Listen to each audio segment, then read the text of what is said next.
All right, so we got some crazy news here. A lot of the time when I'm doing political commentary type stuff, people say, why don't you cover the other side? Why don't you discuss racism and white supremacy? And so we've got this chilling example out of Milwaukee.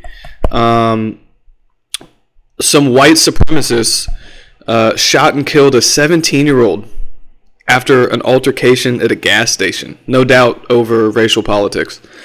Now, it's not listed in this article, but based on some local sources that I've got out in Milwaukee, it turns out that these gentlemen are club members, well-known local Ku Klux Klan members from Milwaukee, and they were about to attempt a cross burning at a gas station, which is pretty dangerous, obviously, with open flames around gasoline pumps. And so this one teenager, a TOC,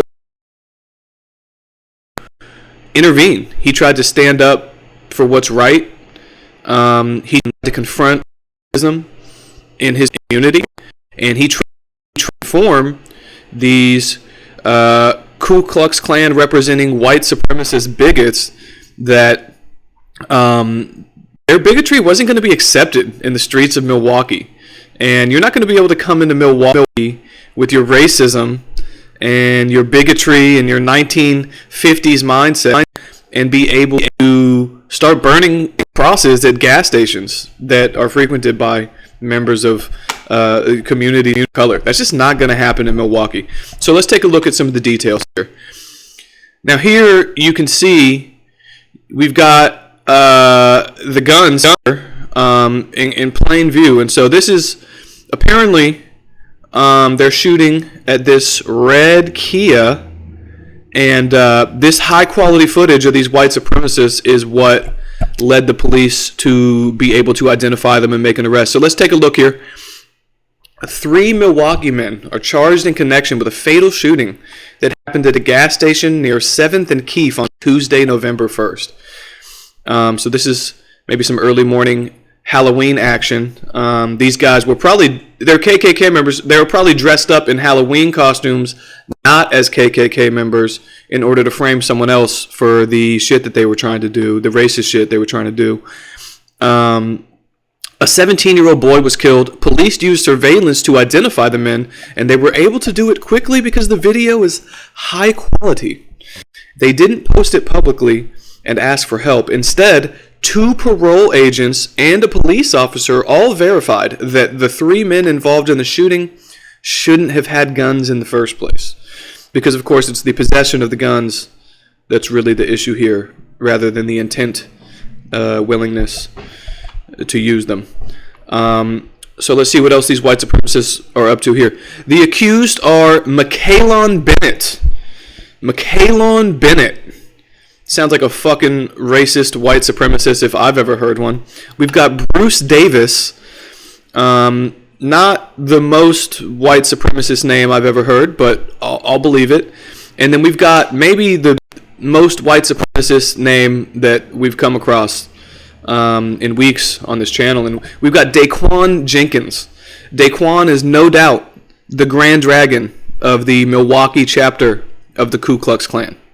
If you have doubts about this, then you should look at some of the latest information about Ku Klux Klan nomenclature, and you should know that these are aliases that these men are going by.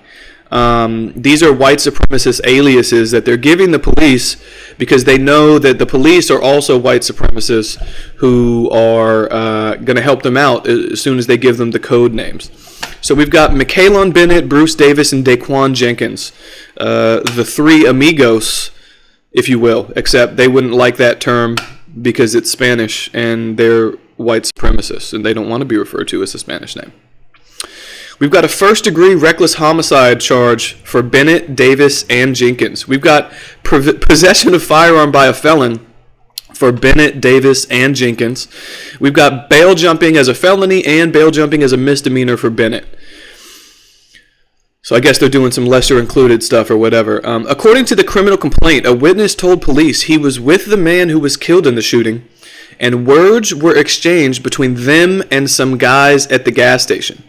So see, they're not including the details here because the white man wants to suppress the activity that these racists were actually up to. But what they're not saying here is that they were about to light a giant cross on fire in this parking lot of this gas station.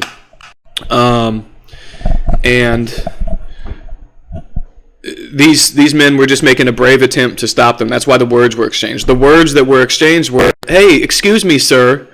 Excuse me, sir. Could you please not bring that bigotry and violence to the streets of Milwaukee?" And then exchange back the other way. They said, "Get the fuck out of here, darky," because they're racist white supremacists. It's not a direct quote. That's there's an anonymous source who said that's what they said. I saw it on Reddit. So you can see here we've got the red Kia pulled up. My man here is smoking a pretty fat blunt. Now you can see that this blunt is pretty fat. It actually winds up looking about as fat as look at that. That's a pretty good sized blunt. Now that's about the size of his fingers. See that? And look, see, if you thought he was just fucking holding the blunt to keep in mind, he's in blackface right now. So if you're getting confused about some of the details of the story, it's because this guy's in blackface. Now you can see this blunt here. It's a good size. It's almost the same width as the finger that's near the blunt, and so that's what you do to scale to measure blunt magnitude. And that's about a 5 on the B scale. It's about a 5 out of 6. It's about a 5 out of 6 on the B scale. And what we're going to do is go over here. We'll take a look. If you thought that he was just holding it to look cool and he wasn't smoking it, and you were wrong. Look at this. This is in the mouth. You can see the cheeks. The cheeks are puffed in or suctioned in. This guy's taking a hit. He's taking a hit of the blunt. If you thought he wasn't taking a hit of the blunt, then you're wrong. And see, what's going to result from this is a smoke cloud of sorts, but we're not going to see that on this video. That's a smoke cloud. I know it doesn't look like one. So keep in mind, this guy's under the influence. He's a white supremacist. He's carrying a gun that he shouldn't be carrying. And he's fucking under the influence of marijuana. So this is a dude who's out to do some fucking damage. This is not a guy who's just putting on blackface to go burn fucking crosses in gas stations. This is a dude who means serious, racist, bigoted business. Big bigoted business. You don't want to mess with big bigotry. It's an established industry. All right, so surveillance showed the red Kia arrive at the gas station, and the above-mentioned witness went inside and got into an argument with 5 men who were already inside. When all the men exited the gas station, the witness said he got into his Kia and began to drive away. At that time, the complaint says Jenkins handed a firearm to Bruce Davis, who started shooting as the Kia pulled away. And this is what white supremacists do. They always try to pass the gat to one of their cohorts. They say, hey, I've got the gun. You do the firing of the gun. That's how it's a white supremacist initiation ritual. Now, the video shows another man in a bright blue sweater also firing at the same time in the same direction, and McKaylon Bennett also began firing a pistol with a drum magazine at the same time in the same direction. You can see that here. So the dude is a great advertisement for the Green Bay Packers. You can see here he's got his fucking Packers gear on, and he's firing these things like Aaron Rodgers straight at the back of this Kia, and his buddy is firing in a parallel motion. They're both aiming for the same spot because they are organized and they have a plan to fight. No, they are the white supremacists. They're not fighting white supremacy. They are the white supremacists. So you can see it's pretty unequivocal here. These fucking idiots are loitering out in front of a gas station with their racist asses.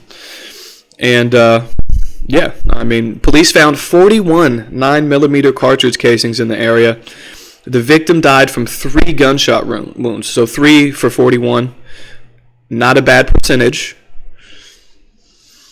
That's a mostly non-violent shooting. 3 for 41. That's something like 8%, or a little bit less actually. A little bit less. It's like 7%, and that's 93% peaceful basically. This shooting was 93% peaceful because only 3 rounds struck the victim. Let's see. The 3 men charged identified from the video and positively ID'd by either parole agents or police who had previous contact with all 3. And so we'll end it here. This is the face of white supremacy. And in order to commemorate that, we're just going to write K, K, K, so that when anyone sees these faces, they understand that they're representatives of global white supremacy, and they set out that day to commit racist violence against a black teenager in the city of Milwaukee.